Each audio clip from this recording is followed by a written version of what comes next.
Udara pagi yang dingin menemani aku dan Tiwi di jalur pendakian yang aneh ini. Kami masih khawatir dengan keadaan Raka dan Galang yang terpisah dari kami. Semoga saja mereka tidak merasakan kejadian yang sama seperti yang kami alami semalam. Aku dan Tiwi memutuskan untuk mengisi perut dulu dengan memasak mie instan dengan kompor portable yang kami bawa. Kami baru tahu, ternyata membutuhkan waktu yang lama untuk memasak mie instan dengan kompor ini dan udara dingin di daerah pegunungan seperti ini. Untungnya kami cukup sabar menunggu hingga aroma mie instan menggugah indera penciumanku. "Sumpah Lang, ini mie instan terenak yang pernah gua makan," ucap Tiwi dengan wajah yang berbinar-binar. "Enakan mana, sama bakwan hasil rebutan sama gua?" tanyaku dengan sedikit bercanda. "Enakan ini, serius?" jawab Tiwi dengan terus memasukkan mie instan yang masih setengah panas itu ke mulutnya. Aku memperhatikan wajah Tiwi yang terlihat benar-benar kelaparan menikmati sarapan pagi ini. Sampai akhirnya aku menyeruput mie instanku yang baru matang. "Kita ke arah mana ya Lang?" tanya Tiwi. "Gue bawa kompas sih, tapi gak tahu cara pakainya kalau di gunung kayak gini. Kita harus tetap cari jalan setapak," jawabku. "Buka aja kompasnya, paling enggak bisa jadi patokan kita supaya kita nggak balik lagi ke jalur sebelumnya," balas Tiwi. Apa yang diucapkan Tiwi ada benarnya. Walaupun tidak bisa menunjukkan arah, kompasku bisa digunakan untuk menandai agar kami tidak berputar-putar di jalur yang sama. Aku mencoba mengingat jalur yang kulewati kemarin dan memilih menuju sebaliknya yang terlihat menanjak. "Wi, kalau kita sudah ketemu sama Raka dan Farel, apa kita turun aja ya? Gak usah maksain ke puncak," ucapku pada Tiwi. Tiwi hanya terdiam, wajahnya terlihat berpikir. "Kita memang ngalamin hal-hal aneh Lang, tapi sejauh ini gak ada yang terluka kan dari kita? Gue juga sering dengar banyak pendaki yang ngalamin hal-hal aneh. Kita lihat kondisinya aja dulu, kalau masih memungkinkan gue masih mau ngeliat puncaknya." Ucapan Tiwi ada benarnya. Memang kondisi aku dan Tiwi masih tidak kurang satu apapun. Namun bagaimana dengan Raka dan Farel? Selain itu, aku masih merasakan perasaan tidak enak dari perjalanan ini. Intinya, kita jangan memaksakan diri. Keadaan kita yang tersesat saat ini juga pasti membuat Raka dan Farel khawatir kan? Ucapku yang segera disetujui oleh Tiwi. Sebenarnya perjalanan pagi ini masih terasa aneh olehku. Tidak ada suara binatang ataupun serangga hutan seperti yang biasa terdengar. Hanya suara langkah kaki dan suara angin yang berhembus ke telinga kami yang ada saat ini. Jalur ini tidak seperti yang diceritakan oleh pendaki-pendaki ataupun yang ada di artikel berita. Berbagai jenis pohon tumbuh di sekitar kami dengan jalur menanjak. Luasnya dataran di tempat ini tidak menunjukkan bahwa ini merupakan jalur pendakian pada umumnya. Tapi sebisa mungkin aku tidak ingin membuat Tiwi panik dan tetap berusaha mencari cara untuk keluar kembali ke jalur pendakian. "By the way, kamu kan terobsesi sama Merapi Lang. Kenapa kamu gak masuk UKM Mapala aja?" tanya Tiwi. Sebuah pertanyaan yang wajar. Seharusnya bergabung dengan Mapala memang aku bisa jadi lebih mudah untuk mencapai tempat ini. Awalnya memang aku kepikiran ke sana, Wi. Tapi aku takut sama cara penerimaannya. Tahu sendiri kan, Mapala di kampus kita itu sekejam apa? Emangnya separah itu? Gua pernah nonton dokumentasinya. Acara penerimaannya itu di kaki gunung, terus kayak di ospek lagi di sana. Ada jerit malam sama senior-senior yang udah siap untuk mencaci maki. Balasku lagi pada Tiwi. "Dan lu mundur karena itu?" tanya Tiwi lagi. Sebenarnya mereka nggak salah. Mereka itu ngajarin disiplin sama mental supaya bisa survive di alam. Tapi ya guanya aja yang ngerasa nggak srek, jawabku pada Tiwi. Padahal ya, katanya cewek-cewek yang join di Mapala itu juga cakep-cakep loh. Emangnya nggak nyesel? Balas Tiwi dengan sedikit menggoda. "Enggak, kan ada elu," jawabku spontan. Tiwi pun menoleh ke arahku seolah mengharapkan penjelasan dari perkataan aku barusan. Tak ada niat apa-apa, tapi memang sejak ada Tiwi di kelompok kami, aku hampir tak ada niat untuk menggoda perempuan lain. "Iya, kan ada elu yang perhatiin kita. Buat gua sementara itu aja cukup." Tiwi tidak membalas perkataanku. Namun sepertinya aku sedikit melihat ia tersenyum. Kini matahari terlihat semakin meninggi. Udara pun tidak sedingin tadi, namun perasaan yang sama seperti kemarin kembali kurasakan. Aku mulai mengenali pertanda ini. Kabut yang semakin menebal dan suara gamelan yang sayup-sayup terdengar entah dari mana. Tiwi. Tiwi pun berhenti dan menoleh ke arahku.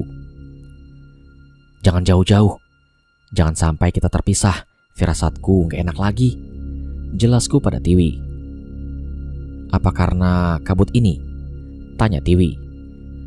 Aku kemudian mengangguk dan Tiwi pun mendekat ke arahku. Tak berapa lama setelahnya, angin mulai berhembus tenang membawa kabut itu semakin turun dan semakin tebal.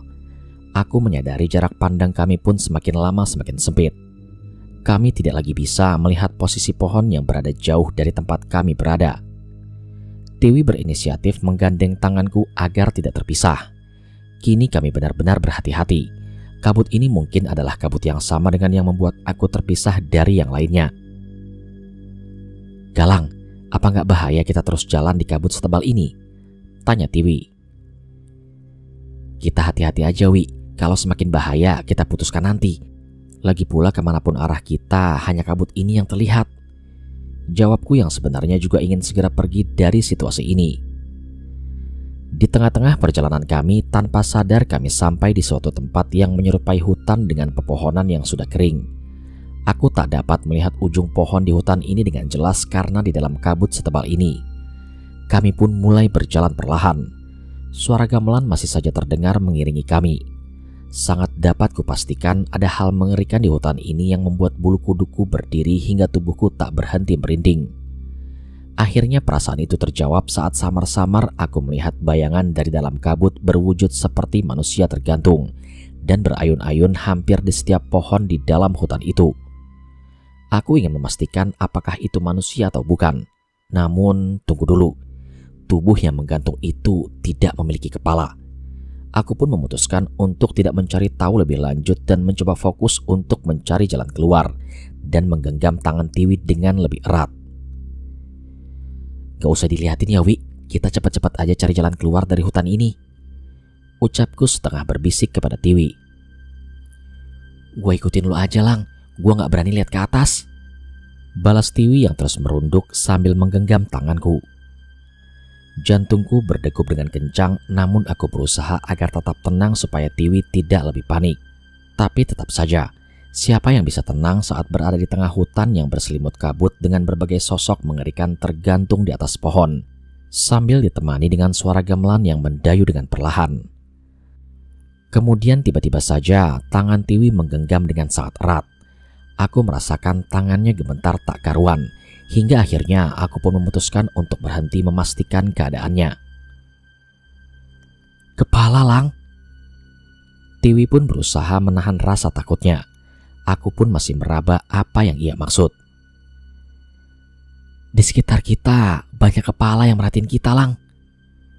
Rupanya niat Tiwi berjalan menunduk tanpa mau melihat sosok yang berada di atas justru berakhir dengan dirinya yang berpapasan dengan sebuah kepala yang tiba-tiba saja menggelinding tepat di bawah kakinya dan menatapnya. Tenang, Wi, kita bakal keluar dari tempat ini. Ucapku berusaha meyakinkan dia. Ingin sekali aku berlari di tengah kabut seperti ini, namun keputusan yang tergesa-gesa pasti akan membawa kami ke keadaan yang lebih buruk lagi. Namun sebentar, ada yang memperhatikan kami. Jauh dari dalam hutan, aku melihat seperti sosok laki-laki berjanggut memperhatikan kami dari kedalaman hutan. Sepertinya itu adalah manusia, sama seperti kami. Dia pun berjalan mendekat. Awalnya aku berpikir mungkin orang ini bisa membantu kami pergi dari hutan ini. Namun sayangnya hal yang aneh terjadi lagi. Lang, aneh, kepala-kepala itu kelihatan ketakutan. Ucap Tiwi yang sudah berhasil menahan rasa takutnya.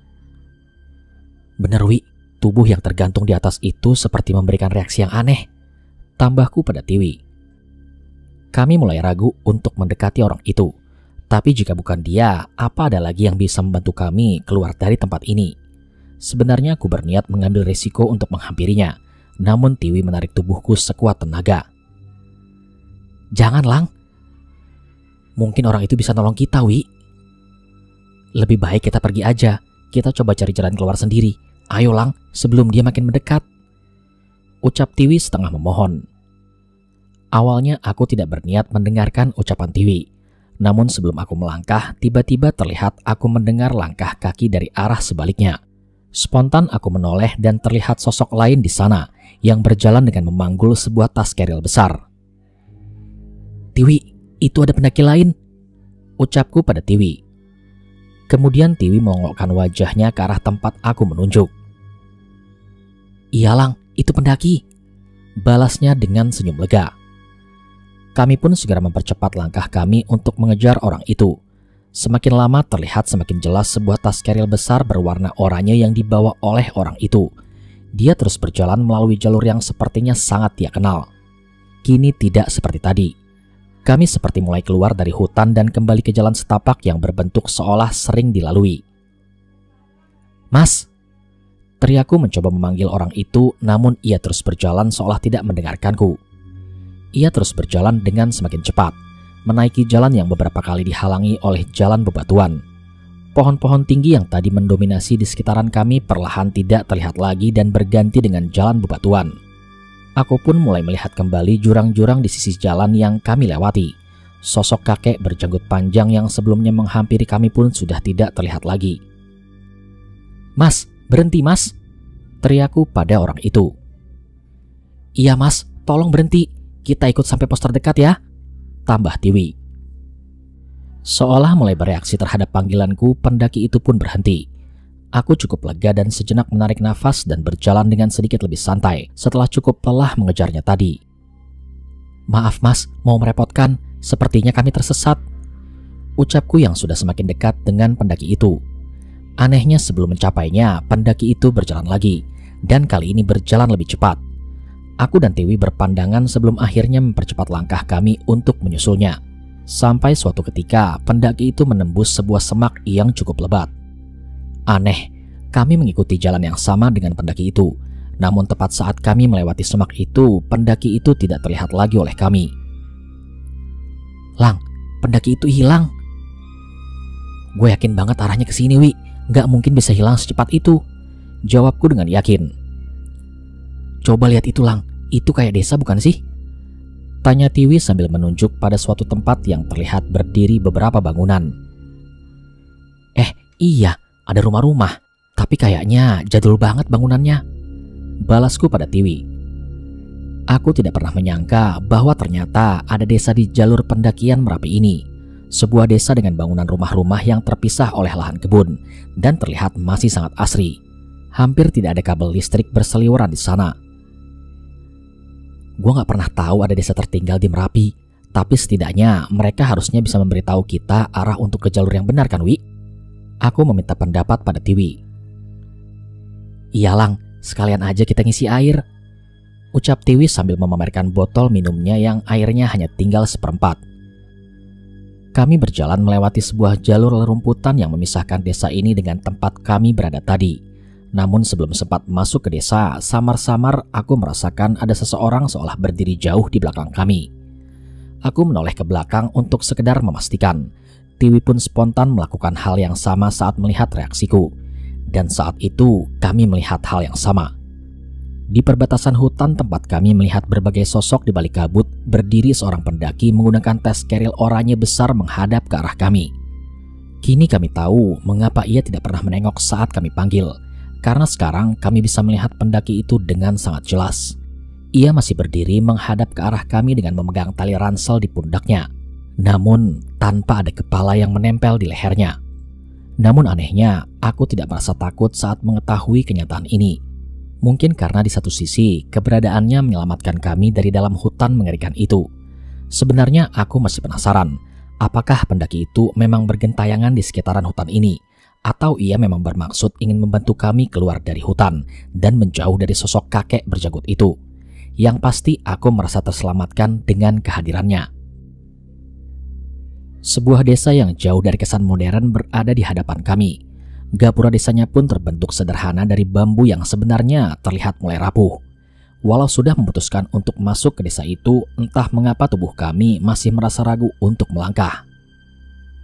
Kira-kira ada pendaki lain yang istirahat di sana nggak ya, Wi? Tanyaku pada Tiwi. Semoga aja ada, Lang. Kalau ketemu, kita ikutin terus aja, balas Tiwi. Kami memasuki desa yang terasa sangat sepi. Padahal kami merasa ada warga yang melihat kami dari dalam rumah dan mengintip lewat jendela-jendela. Ada juga warga yang sedang menggarap kebunnya. Kami berniat menghampirinya namun tidak jadi karena takut mengganggu pekerjaannya. Di sana agak rame, Lang. Kayaknya balai desa di sana, ucap Tiwi. Aku menatap ke arah yang ditunjuk oleh Tiwi, dan memang ada beberapa warga yang berkumpul di sana. Tetapi ternyata tidak hanya itu. Ada beberapa tas ransel keril pendaki yang juga diletakkan di teras-teras rumah sekitar sana. Ada pendaki lain, Wi. Ayo cepetan ke sana, ucapku pada Tiwi sambil sedikit tersenyum. Dan benar saja, terdapat beberapa pendaki yang sedang beristirahat di rumah singgah di sana. Terlihat juga ada beberapa warga yang sedang ngobrol dengan mereka. Permisi, Mas, Pak, ucapku yang berusaha dengan sopan menyapa mereka yang ada di sana. Iya Mas, silakan, jawab seorang bapak yang sepertinya merupakan warga desa itu. Wah, Masnya pasti nyasar juga ya? Tanya salah satu pendaki yang beristirahat di sana. Iya Mas, beruntung banget kita bisa ketemu tempat ini. Nama saya Galang, dan ini teman saya Tiwi. Iya Pak, Mas, saya Tiwi. Mohon maaf, kalau boleh kami mau numpang istirahat juga, tambah Tiwi. Iya pasti boleh. Desa ini memang sering jadi tempat istirahat para pendaki. Makanya kami punya beberapa rumah singgah. Tapi ya mohon maaf, kondisinya seadanya, jawab bapak itu. Nama saya Suryadi, perangkat desa di sini. Nanti biar saya minta orang untuk bersihkan dulu rumah yang ada di sebelah sana. Mohon ditunggu sebentar ya. Aku dan Tiwi tersenyum singkat merasa lega. Setidaknya kami bisa istirahat sebentar dengan aman. Terima kasih ya Pak, mohon maaf merepotkan, ucap Tiwi. Saat kepergian Pak Suryadi, kami segera menghampiri 3 orang pendaki yang sedang beristirahat. Mereka seperti sudah cukup lama di desa ini. Terlihat dari pakaiannya yang tengah mengenakan kaos dan celana pendek sambil menikmati segelas kopi hitam. Maaf Mas, rencananya Masnya mau ke puncak atau arah balik? Tanyaku. Saya sih maunya ke puncak Mas. Lah, Masnya mau kemana? Balas seorang pendaki yang berambut panjang hingga sebahu. Sebenarnya tujuan kami juga ke puncak, tapi setelah kejadian sepanjang perjalanan tadi, kami memutuskan untuk mengikuti pendaki lain supaya tidak tersesat, jawabku. Iya Mas, kita izin barengan ya saat berangkat nanti, tambah Tiwi. Oh iya, nggak masalah, tapi kami agak santai, tambah salah seorang dari mereka. Kami pun berkenalan dengan ketiga orang itu dan sedikit nimbrung dengan obrolan mereka. Ini yang gondrong namanya Sugih, yang ketiduran di belakang itu namanya Ibnu. Kalau saya panggil saja Firman. Kalian cuma berdua? Sebenarnya kami berempat Mas. Ada 2 orang lagi laki-laki namanya Raka sama Farel. Kami terpisah setelah pos 1 tadi, jelas Tiwi. Iya Mas, mungkin sambil berjalan ke puncak nanti semoga saja bisa ketemu mereka, tambahku pada ketiga pendaki itu. Amin, tapi kalau nggak ketemu nanti saya minta tolong teman-teman di base camp untuk ngebantu nyari Mas, balas Mas Firman. Cukup lama kami ngobrol sembari melepas lelah hingga Pak Suryadi datang kembali ke tempat kami. Mas Galang, Mbak Tiwi, rumahnya sudah saya rapikan. Sebaiknya kalian menginap dulu di sini saja sampai besok pagi. Besok baru berangkat dengan kondisi tubuh yang baik, ucap Pak Suryadi. Iya Mas, istirahat aja dulu. Kita berangkat besok aja. Sebenarnya sih kami agak betah di sini, ucap Mas Sugih sambil menyenggol Mas Firman. Sepertinya dari ekspresi mereka ada pengalaman menarik di desa ini yang membuat mereka betah. Aku menoleh ke arah Tiwi. Sepertinya ia tidak keberatan, namun aku masih memikirkan soal Raka dan Farel. Terima kasih Pak, tapi kami belum bisa memutuskan. Nanti akan saya kabari, balasku.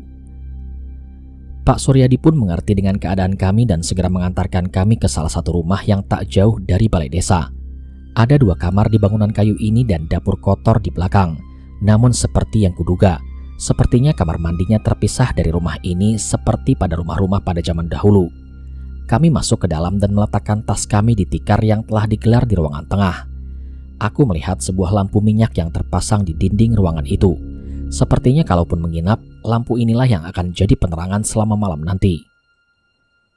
"Monggo mas, diminum dulu," ucap seorang perempuan yang sedikit lebih muda dariku mengantarkan 2 gelas teh hangat dalam sebuah tempat nampan kayu. Aku memperhatikan wajahnya yang seolah tak asing. "Ini Wulan, nanti kalau butuh apa-apa panggil Wulan saja ya. Rumahnya di sebelah persis," ucap Pak Suryadi. Wulan pun mengangguk dengan anggun. Senyumnya terlihat manis menyambut tanganku yang mengajaknya untuk bersalaman. "Galang izin merepotkan ya Wulan," ucapku pada Wulan. "Iya, gak apa-apa mas, gak usah segan-segan manggil Wulan." Entah mengapa ia seolah terlihat begitu senang dengan kedatangan kami. "Saya Tiwi, terima kasih ya Wulan," lanjut Tiwi yang juga memperkenalkan diri. Wulan kemudian menyambut tangan Tiwi. Namun sepertinya aku merasa aneh saat melihat ekspresi senyum Wulan yang berubah sedikit sinis saat melihat Tiwi. Entahlah, mungkin hanya perasaanku saja. "Ya sudah, kami tinggal dulu ya. Selamat istirahat," ucap Pak Suryadi. Aku pun mengantar mereka berdua meninggalkan rumah singgah, namun beberapa kali Wulan menoleh ke arahku sambil tersenyum. "Gak nyangka ada cewek manis juga di desa begini," ucapku iseng pada Tiwi yang sedang merapikan barang-barang kami yang berantakan di tas. "Terus mau dibawa pulang?" balas Tiwi dengan wajah sedikit tertekuk. "Ya kali bisa, siapa tahu jodoh." "Gih, sana, nikmatin LDR Jakarta Merapi," balasnya lagi. Entah mengapa balasnya terdengar suntuk seperti itu.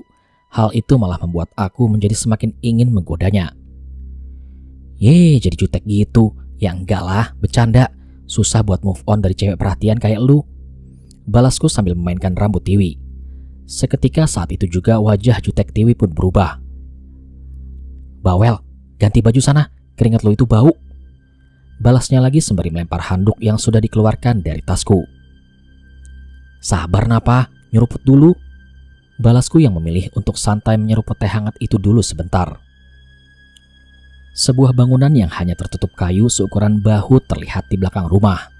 Ada sumur timba di sana, namun sepertinya kendi besar yang berada di sebelahnya sudah terisi dengan air. Karena memang tidak berniat untuk mandi, aku pun mencuci muka dan membersihkan diri seadanya dengan air di tempayan besar di sebelah sumur. Seandainya udara tidak sedingin ini, mungkin aku bisa berubah pikiran untuk menyegarkan diri dengan air yang sangat jernih itu. Sayangnya nyaliku tidak sebesar itu untuk menahan hawa dingin di tempat ini. Saat selesai dengan urusanku, aku pun bersiap kembali ke dalam untuk menyuruh Tiwi gantian membersihkan diri. Sebelum masuk tanpa sengaja, aku melihat ke rumah sebelah yang katanya merupakan rumah tempat tinggal Wulan. Dari jendela dapur yang terbuka terlihat Wulan yang baru memasuki dapur dan meletakkan beberapa peralatan. Tanpa sadar aku memperhatikannya cukup lama. Hanya seorang perempuan dengan pakaian daster sederhana dan rambut hitam panjang ternyata bisa mengalihkan perhatianku.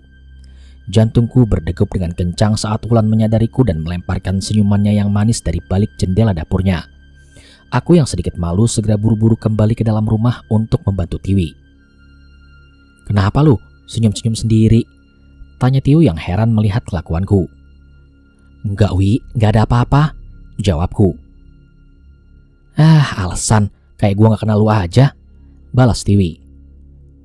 Aku pun gantian membereskan barang-barangku sementara Tiwi bersih-bersih dan mengganti bajunya. Ia mencoba menggantung baju basahnya di teras belakang berharap bisa sedikit lebih kering agar lebih ringan untuk dibawa. Tidak banyak perbincangan setelahnya. Sepertinya aku tertidur di ruangan tengah bersandarkan tas sterilku yang sebagian isinya sudah aku keluarkan. Tiwi yang juga sudah kelelahan sepertinya juga ikut tertidur di sebelahku. Sayup-sayup terdengar suara gamelan membangunkan tidurku. Kali ini tidak seperti tadi. Suaranya terdengar dekat seolah berada di sekitarku. Aku mencoba membuka pintu dan mencari tahu asal suara itu. Beberapa warga terlihat melihat pendopo balai desa dari jauh menyaksikan sekelompok pemain gamelan yang sepertinya bersiap untuk pertunjukan. Tak jauh dari tempatku, Mas Sugih juga sudah berdiri menonton dari jauh. "Mau ada acara ya Mas?" tanyaku. "Kayaknya iya, jarang-jarang nih bisa nonton begini," balasnya. Benar apa kata Mas Sugih, pertunjukan ini pasti menarik. Sayangnya aku masih khawatir dengan keadaan Raka dan Farel. Berhubung langit masih terang, mungkin sekarang adalah waktu yang tepat untuk mencari mereka berdua. Tiwi, bangun! Aku sedikit menggoyangkan tubuh Tiwi sambil melihat muka tidurnya yang sangat lucu. Kalau mau berangkat sekarang aja, mumpung masih terang, ucapku. Tiwi yang terbangun berusaha mencerna ucapanku sambil mengucek-ngucek matanya. Ia berusaha melihat jamnya, namun ia mencopotnya dan menaruhnya ke dalam tas. Ya udah, sekarang aja, yuk siap-siap, balas Tiwi. Kami pun mencuci muka dan mulai siap-siap memasukkan kembali barang-barang ke dalam tas. Bawa kertas sama pulpen kan? Nanti kita minta digambarin penunjuk arahnya, ucapku. Tiwi hanya mengangguk. Sepertinya tidurnya masih belum cukup. Tak lama terdengar suara ketukan pintu dari luar. Aku pun segera berdiri dan membukanya. Rupanya Pak Suryadi datang dengan membawakan singkong goreng untuk kami. Loh, pada siap-siap? Mau kemana? Tanya Pak Suryadi. Kita mau lanjut, Pak. Mumpung masih terang. Teman-teman kami belum ketemu, balasku. Sudah, menginap dulu saja. Nanti malam ada acara loh, bujuk Pak Suryadi. Mohon maaf, Pak. Kita terima kasih sekali. Tapi kami benar-benar khawatir dengan kedua teman kami, tambah Tiwi. Ya tapi setidaknya kalian tidak meninggalkan desa ini malam-malam. Bahaya, ucap Pak Suryadi yang masih berusaha untuk menahan kami. Malam? Ini kan masih siang, Pak, tanyaku dengan heran. Siang dari mana? Lihat saja sendiri, ucap Pak Suryadi yang memindahkan tubuhnya dari pintu. Dan memang benar, sungguh aneh. Perasaan baru beberapa menit tadi aku keluar dan langit masih cerah seperti masih siang. Bagaimana bisa sekarang tiba-tiba sudah malam? Aku bertatapan dengan Tiwi, tapi kami sepertinya belum siap mengambil keputusan apa-apa. Namun bila langit sudah gelap, terlalu berisiko untuk kami melanjutkan perjalanan. Baik, Pak, kami istirahat dulu saja di sini. Terima kasih ya, Pak, ucap Tiwi yang dibalas dengan senyum senang Pak Suryadi. Kalau begitu, nanti kau tonton di panggung depan ya, pasti rame, ucap Pak Suryadi. Kami pun mengangguk dan mengantar Pak Suryadi keluar. Serius, Wi, tadi masih siang, makanya gue bangunin elu, ucapku pada Tiwi. Iya, Lang, gue juga ngerasa aneh. Ya udahlah, gak usah dipikirin, balas Tiwi yang sepertinya masih sedikit mengantuk. Suara gamelan mulai mengalun lebih keras menandakan pertunjukan akan segera dimulai. Nonton yuk, Wi, ajakku pada Tiwi. Duluan aja, ntar gue nyusul, mau cuci muka dulu, balas Tiwi. Tapi jangan tidur lagi. Iya, tenang aja, gue juga mau nonton kok. Aku pun keluar lebih dulu menuju pendopo balai desa yang sudah cukup ramai dipenuhi oleh warga desa. Terlihat Mas Firman dan teman-temannya sudah mengambil posisi terbaik di tempat depan panggung. Sebuah pementasan kampung sederhana dipentaskan oleh pemain gamelan yang sepertinya berasal dari warga desa. Suara sinden yang merdu melantunkan tembang yang benar-benar merubah suasana malam ini menjadi semakin nyaman. Tak pernah kusangka aku bisa menikmati pertunjukan seperti ini. Panggung tanpa pengeras suara dan hanya diterangi oleh obor-obor kayu dan beberapa lampu minyak antik yang digantung di beberapa sisi panggung. Mas Galang, katanya yang habis ini seru nih, kata Mas Sugih. Memangnya habis ini ada apa, Mas? Tanyaku penasaran. Tunggu saja, makin sabar makin seru, jawabnya. Seketika suara gamelan berhenti. Beberapa lampu minyak di pinggir panggung sengaja ditutupi, hingga cahaya di tengah panggung yang paling terang di antara yang lainnya. Perlahan terdengar suara demung dan saron instrumen gamelan mulai dipukul dengan sangat lembut. Suara itu menciptakan suasana lembut namun terdengar misterius. Di sisi panggung terlihat siluet bayangan seorang perempuan yang anggun meliak-liuk dengan selendang di tangannya. Menakjubkan, aku tahu ini belum dimulai, namun aku terlalu bersemangat menanti apa yang akan keluar dari sana. Saat musik gamelan mulai lenyap dan mulai menaikkan ritmenya, muncul sesosok penari mengenakan pakaian kemben Jawa berwarna hijau yang gemulai memainkan selendang yang diikatnya di pinggang layaknya sayap bidadari. Cantik, sangat cantik. Pakaian yang ia kenakan menunjukkan keindahan lekuk pinggangnya dan warna kulit bahunya yang indah. Setiap gerakannya membuat jantung aku terus berdebar. Aku memperhatikan wajah cantiknya dan tak pernah berhenti terkesima. Hingga akhirnya penari itu menoleh ke arahku.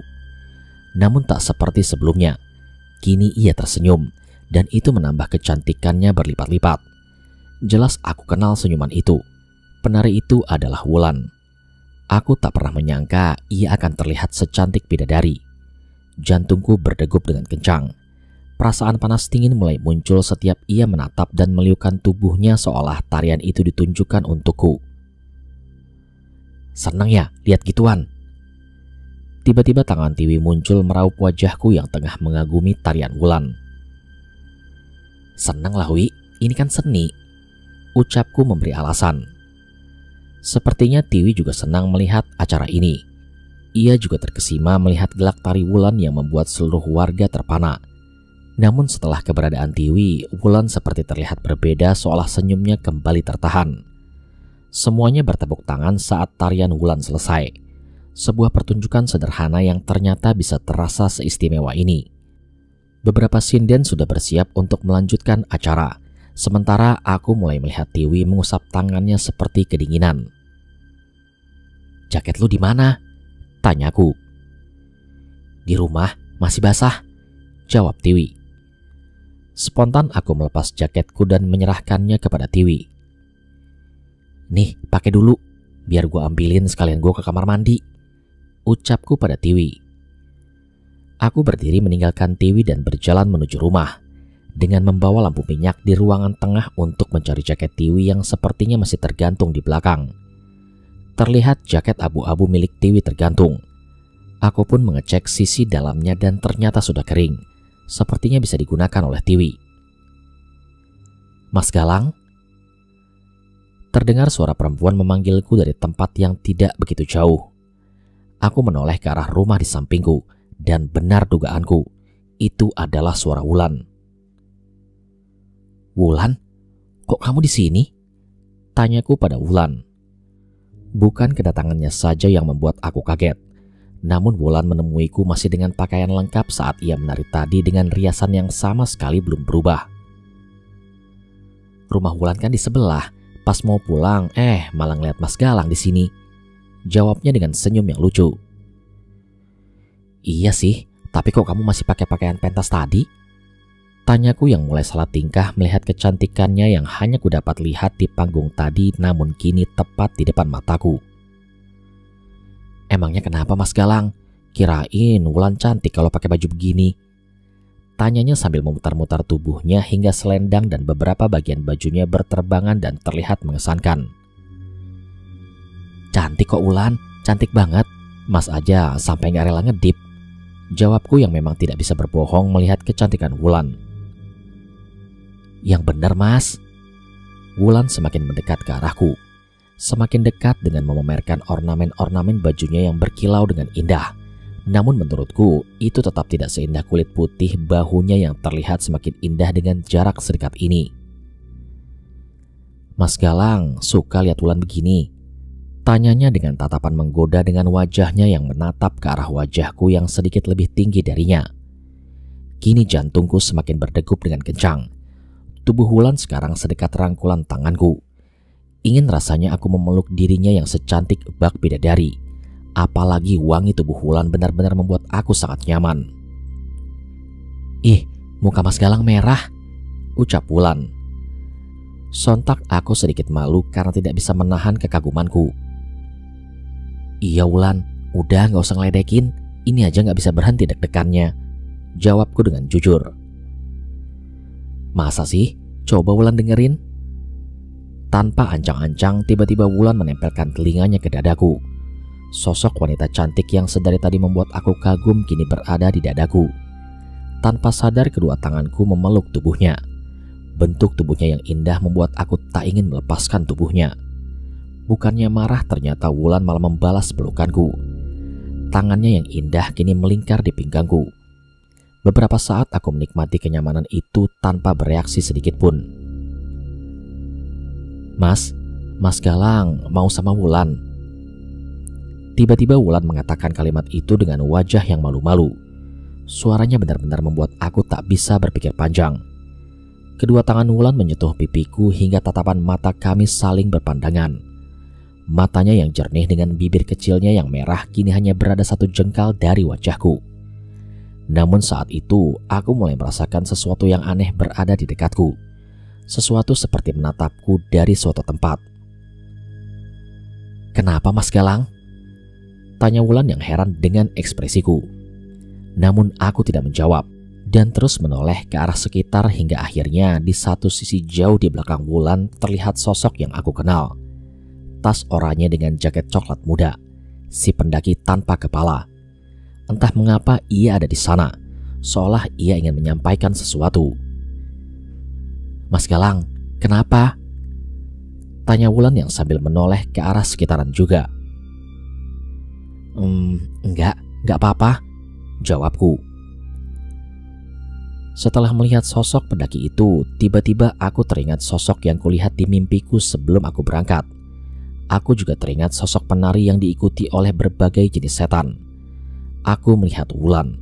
Entah mengapa aku merasa ada kemiripan di wajah mereka. Apa ini yang membuat aku merasa tak asing dengan wajah Wulan? "Galang, di mana lu?" Suara Tiwi terdengar dari dalam rumah.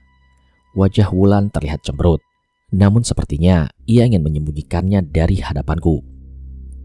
"Kita lanjut nanti aja ya Mas Galang," ucap Wulan yang segera buru-buru meninggalkanku dan masuk ke dalam rumahnya.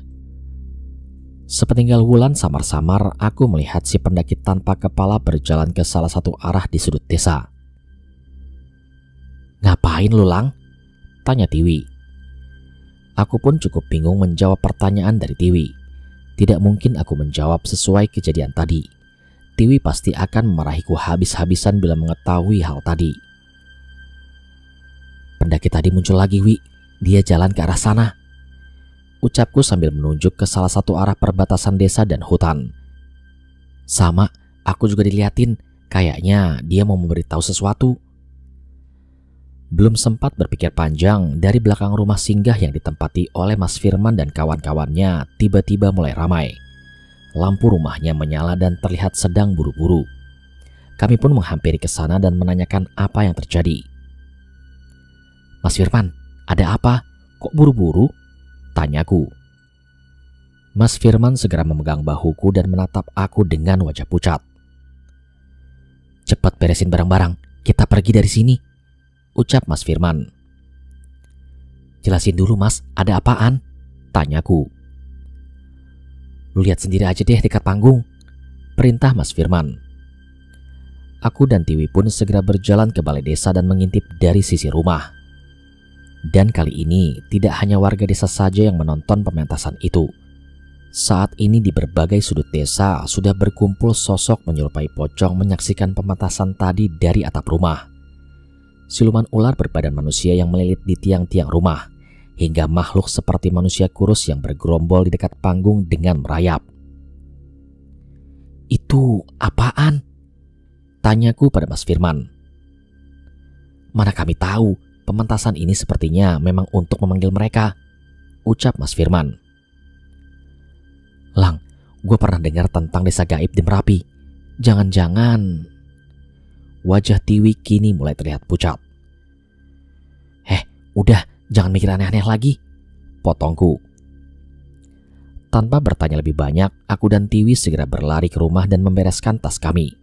Aku berpikir apabila desa ini benar desa gaib, apakah Wulan juga salah satu dari mereka? Dari halaman belakang rumah singgah kami pun diam-diam meninggalkan desa yang sebagian penduduknya sedang fokus menyaksikan pementasan yang berubah mengerikan itu.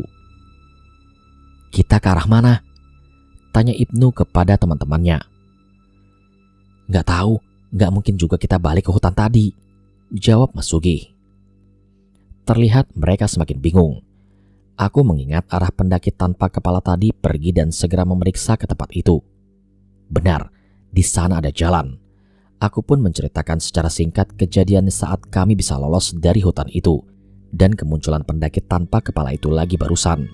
Mungkin saja ia mencoba memberikan petunjuk untuk kami agar kami selamat dari tempat ini. Dan tanpa berpikir panjang, kami pun mengikuti jalan setapak di hadapan kami dan meninggalkan desa itu, kemudian masuk lagi ke jalur yang kami tidak ketahui di mana ujungnya. "Mas Galang!" Terdengar suara Wulan dari jauh di belakang kami. Aku seketika menghentikan langkahku dan menoleh ke arah belakang. Kali ini wajahnya terlihat sangat sedih. "Mas Galang mau pergi?" tanya Wulan. Aku berjalan mendekatinya. Ah, sial. Bahkan wajah sedihnya ini tetap tidak mampu menutupi kecantikannya. "Wulan, ini bukan tempat untuk Mas Galang. Masih ada orang-orang yang menunggu Mas Galang di rumah. Maafin Mas Galang ya Wulan," jawabku. Sontak Wulan terlihat menitihkan air mata. Sebuah pemandangan yang membuat aku sangat lemah. Aku pun menguatkan diri dan berpaling meninggalkan Wulan. Kami berjalan secepat mungkin meninggalkan desa. Begitu banyak keinginanku untuk menoleh ke arah Wulan, namun aku berusaha untuk menahannya. Walau sekilas rasa yang ditinggalkan Wulan di hati ini bisa saja menghentikan langkahku untuk terus berada di desa itu. Beruntung saat ini tangan Tiwi menggenggam keras di lenganku seolah mengingatkan bahwa ada teman-teman yang khawatir denganku.